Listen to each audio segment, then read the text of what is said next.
आज मी तुमच्या समोर निडरपणे उभा राहून बोलतोय आणि तुम्ही कोणता दबाव नसताना तुमच्या इच्छेनुसार मला ऐकताय।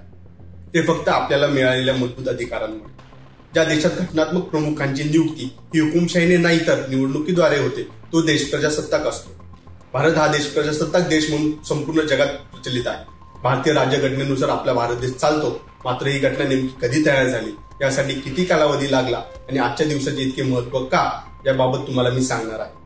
नमस्कार, मी ऋषिकेश सोळस, आपण पाहताय लोकशाही मराठी। 26 नोव्हेंबर 1949 रोजी भारतीय राज्यघटना स्वीकारण्यात आली, म्हणून तो दिवस संविधान दिन म्हणून साजरा केला जातो। तर खऱ्या अर्थाने 26 जानेवारी 1950 ला राज्यघटना देशात अंमलात आणण्यात आली, म्हणून 26 जानेवारी हा दिवस आपण प्रजासत्ताक दिवस म्हणून साजरा करतो। डॉक्टर बाबासाहेब आंबेडकर हे घटनेच्या मसुदा समितीचे अध्यक्ष होते। भारतीय संविधानाचं स्वरूप कसं असावं त्याची चौकट त्यांनी आखली। राज्यघटनेच्या निर्मितीत त्यांनी मोठा वाटा उचलला, म्हणून त्यांना राज्यघटनेचे शिल्पकार म्हटलं जातं। 28 ऑगस्ट 1947 रोजी घटना समितीवर आंबेडकरांची नियुक्ती करण्यात आली। यानंतर त्यांनी फक्त 141 दिवसात पहिला मसुदा तयार केला।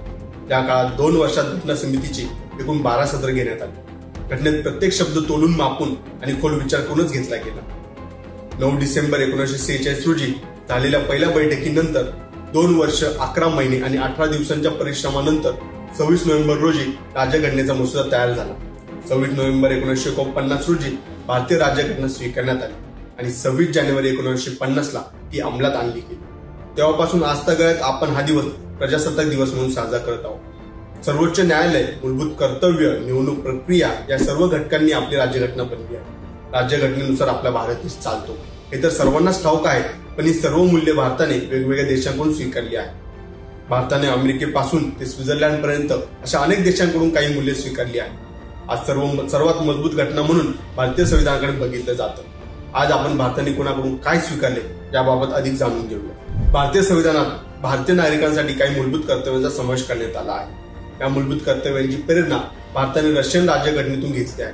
तर संसदीय निवडणूक ही भारतीय लोकशाहीचा आत्मा असणाऱ्या या निवडणूक प्रक्रियेचा स्वीकार आणि प्रेरणा ब्रिटिश राज्यघटनेतून घेण्यात आली आहे।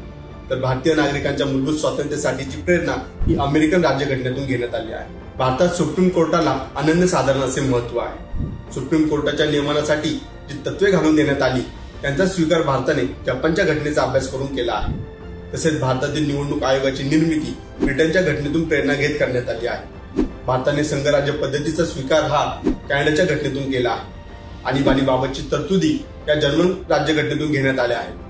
तर लोकसभा अध्यक्ष या पदाची निर्मिती ब्रिटिश संसदेच्या प्रेरणेतून करण्यात आली आहे। भारतात आधी अस्तित्वात असलेली पंचवार्षिक योजना व नियोजन आयोग, जे भारताने पंचवार्षिक धोरण ठरवायचे, आता त्याची जागा नीती आयोगाने घेतली आहे। याच पंचवार्षिक योजनेचा स्वीकार भारताने रशियन राज्यघटनेतून केला आहे। भारताने विविध देशांकडून प्रेरणा घेत काही तरतुदी केल्या असल्या तरी भारतीय राज्यघटना आज जगात सर्वात मजबूत घटना म्हणून गणली जाते। भारताने नेहमीच आपले वेगळेपण जपले आहे। भारताने ही अमूल्य राज्यघटना स्वीकारायला आज तब्बल 74 वर्ष पूर्ण झाले आहे। तुम्हाला लोकशाहीकडून 75व्या प्रजासत्ताक दिनाच्या सहर्ष शुभेच्छा आणि अशाच माहितीपूर्ण व्हिडिओसाठी लोकशाही मराठीला सबस्क्राईब करायला विसरू नका।